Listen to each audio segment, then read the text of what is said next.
start downrigging, trolling, fishing on a boat instead of on shore. These are some of the things you might require. I first started fishing on this jet ski. It's doable, but today I'm talking about more fishing on a boat. Jet ski, you can go jigging, that's easier. You can mount some type of downrigger like this onto it. Have a net, a cooler here. So if you're just starting out and only have a jet ski or can only afford a jet ski, then that's an option. So first thing you need is some type of boat. Preferably something with a newer engine or something that you know runs well. It's always good to have a backup engine like this. You don't really need a trolling engine. I can troll with this large one just fine. Just use this in case I ever needed to. It's just not really doing anything now. I had an older motor before, and the times I could have broke down on the water where it could have been really bad in really rough waters, it could have happened. And fortunately, it happened when it was kind of calm. I tried to swim to shore and I made it, but barely made it.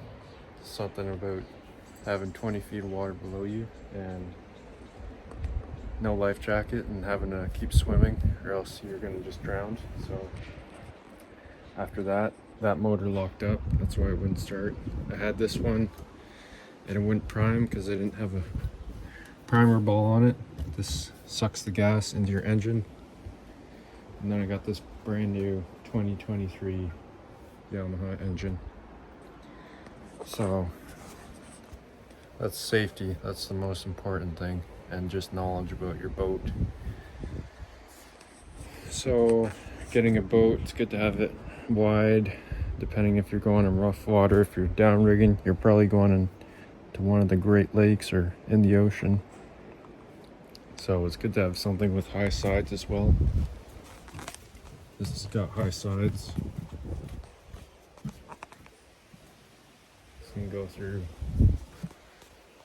really intense waters.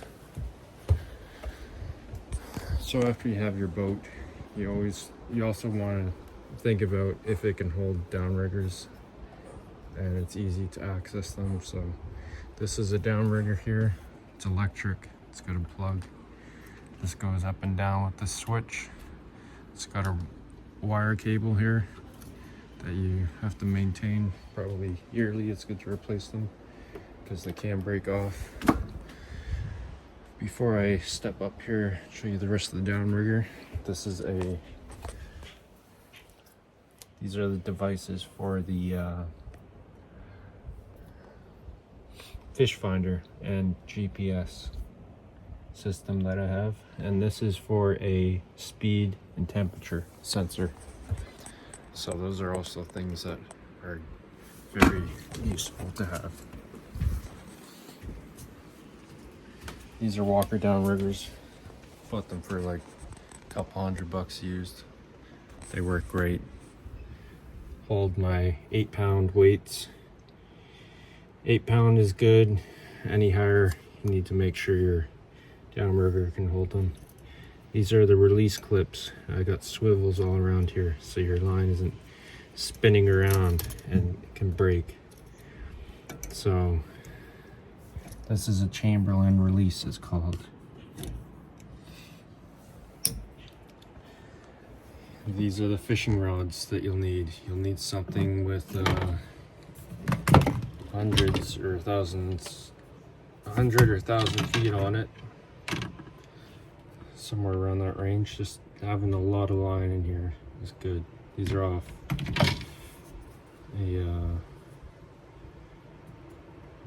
these are off Amazon. And then you're gonna want a downrigger rod, something that's solid down here, flexible up at the top. The line I'm running is monofilament. I'm gonna want a monofilament line, something around 30 40. And then if you aren't catching fish, you can tie another mono line to it about 6 feet at the end. And I have a 10-pound monofilament line here using this. It's very strong. Oh, sorry, it's fluorocarbon. It's very strong, 10-pound, but you have to be a lot more careful when you're reeling in fish. You can't yank it, stuff like that. And then I have a swivel clip here at the end. You can quickly hook on your lures. I use these ones here. Very strong. So with the release clips, you're gonna let out your line out the back here after you put it on the lure. These are the lures, different colors of spoons. These are triple threat lures, they're called. Use them for Lake Ontario, Lake Huron, and Lake Erie. Guess you could use them anywhere with fish. That's where I have fished with these. So I also have these here. These are where I put the rods into while I'm fishing. While I'm not fishing, I have storage down here for the rods. So you're gonna want to equip your boat so you have nice clean areas to walk around and store your stuff as well. So these will turn out, and I put this entire set of stuff right here hanging over into the water. Once it gets into the water, I let my line out, and I've got a line counter here, and I can see how far back I go out with my line, whether it's 28 feet, 45 feet, 55, 100 feet. I let that out, and the distance that you put out just depends on what you've researched and what has worked for you. You just start somewhere. 45 is good, 28 is good place to start, and see what works, or ask other people where you're fishing, who have fishing boats, how far they're going, how deep, and what type of lures they're using. So once you have that out, then I twist the line up into a loop. It shows you in the instructions, and then I hook it through here, and then it's hooked on to this release clip, and the line will be up to the boat and the lure will be out swimming back in the water, and you can release how much tension a fish requires to pull this out like that, and how much tension it requires you to pull this out to release your rod. That's why these are very good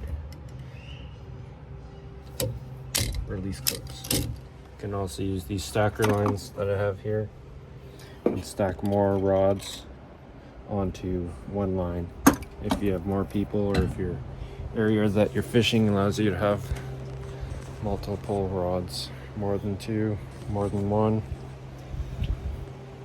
So after that, this is a speed temperature sensor that I have, a Fishhawk Pro. So this spins in the water, goes down in the water with the downrigger. This is downrigger weight. This is the POW casting weight. Again, 8 pounds. It's a good weight, very slim in the water, and stays where you want it. If you can get it weights, good to get everything I got here. So this is the Fishhawk screen display, and you turn it on. Once it's in the water, it'll be activated. At the top, it'll show you the speed and temperature of the water, speed of your boat on the surface, And then at the bottom here, it will show you the temperature and the speed that your downrigger is traveling this probe. So the current at the top of the water can be way different than the current speed at the bottom of the water. So that is why you definitely need one of these, because you can be just trolling around speed you think you're going, and it can be down in the water going way too slow or way too fast. So it's like skiing, it's like fishing blind. This is my captain's area, the cockpit of the boat. It's very comfortable. I have my display here, Simrad. It's got the GPS on it. You definitely want a GPS so you know where you're going. Tachometer, fuel gauge. This I can adjust my RPM to go faster or slower, so I can set my speed up to where I want to. This is my throttle here, and this is my autopilot. So having autopilot, I can set a line and just go straight just by the press of this button, and I can press buttons on here to steer left and steer right slightly. That is definitely also very handy. Not needed, but an extra luxury. So you can see I have more of these pole holders here as well. So I'll have one downrigger pole here, one downrigger pole there. So I have two rods in the water if I'm by myself. And the speed to travel, usually around 2.8 works for me. Some people say 2.2, and that's the water, the speed at the bottom, your current below the water. And usually for me, what helps is speeding up. If I'm going along something, nothing's happening, just going fast, like way too fast, 6 miles per hour, and all of a sudden you might have a fish on. That can happen too. Trying different directions, different depths. You always want to make sure you're not hitting the bottom. That's why you need this. It'll tell you on the screen how deep the water is, and sometimes it will show you where your lure actually is. But these downriggers have line counters on it, so you got to watch how deep it is, and that will show you how deep you are. And also when you're going out, this is a helm pad that I have here, so you stand on it. It's good for your knees, so you don't get sore knees in the rough water bouncing on the boat. And this is where I keep the fish. If I catch fish, put them in here with water filled up. You can have a scale. I have life jackets in here. Anchor at the front. I have a roof here. I have lights. Those are all handy things to add onto your setup. And also knowing people who are on the lake, or having emergency numbers, or having a marine phone or walkie-talkie radio. Having a knife here, fishing knife at your reach at all times is good, in case you have to cut a line or something, or you have a fish in the boat and you need it. Also, you want a fishing net. You want a large fishing net. If you're catching salmon, you want a big fishing net like this. This is the brand Frabill Conservation Series. So when I was fishing and I started catching these giant salmon in Lake Ontario, I couldn't even put them in the net. It was like this big, like a regular size one you get at Canadian Tire, the biggest one they have. And it's way easier having a bigger net, especially if you're catching the fish yourself. I also have these, which I invented, and I created, and I sell. They're called boating poles. And this is for being able to dock your boat easily and safely. The first time I took my boat out, I did the thing where you see people jumping off the front. It's by myself, got the boat nice and close to the dock, and jumped off at the front onto the dock and the boat pushed back this way. So I had a much further jump, and I landed half onto the dock and half off right about here.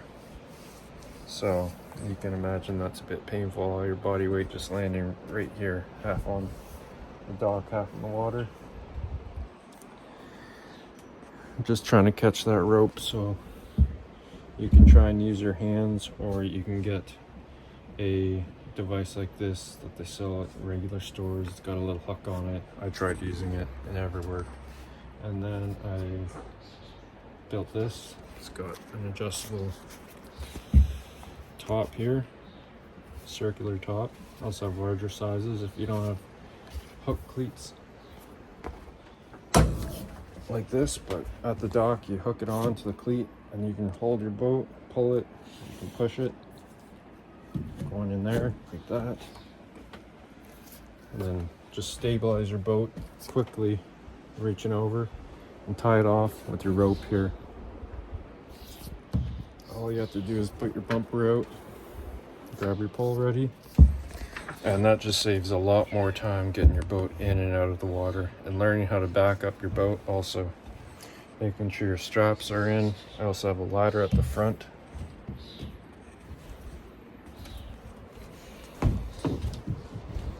Right here, safety hook. I have a electric jack at the front, so I can unhook the boat fast and easily. So you want to make sure your bilge pump is in, your plug is in. That's what I have written on the stairs of my boat, because I hadn't gone out till pretty late this year and just went out with my dog and forgot the drain plug. So I went back, nothing happened, but I got it written down now. So you think it's not gonna happen, but if you leave it for a year, don't use your boat, it can happen. Boat, plug, you need fuel, unhook your straps, batteries are good. It's good to have food, water, and just a general sort of safety each time you're going in and out. You need a boat kit that usually has like a flashlight, some thing that you throw with a flotation device and a string. It's got a whistle on it and some type of mirror and a cup or bucket thing that you can bail out water. Just required by law in Ontario here when you're out in the water. Also having your boat license, your fishing license, and that is about it. Once you have all this, you can go out on the water and start downrigging. And just watching what the water is like, the marine websites are the best things to look at. They'll show you the weather on the water and the wave height and the wind compared to just the regular weather channel. You want to look at a marine sort of website, government marine website, before you go out. Weather can turn quickly and you got to be prepared to get back to safety.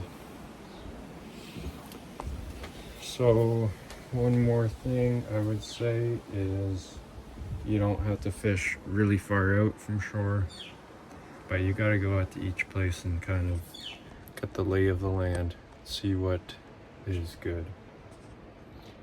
Usually around 50 feet is a good place to start.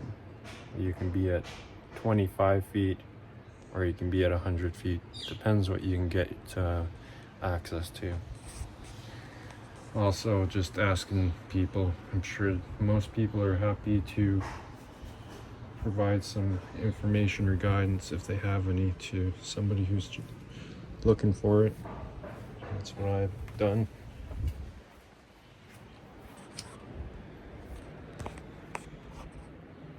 So the same thing applies to using the jet ski. Of course, you want to be a little bit safer, more careful, since you're on a smaller vessel.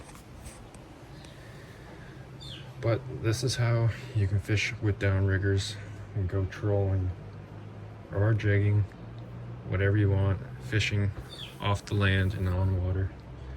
So unbelievable experience, definitely worth it. Of course, you got to work and think about what you want to be able to step into here. It's definitely possible. So start out with what you can, but just try and be as safe as you can.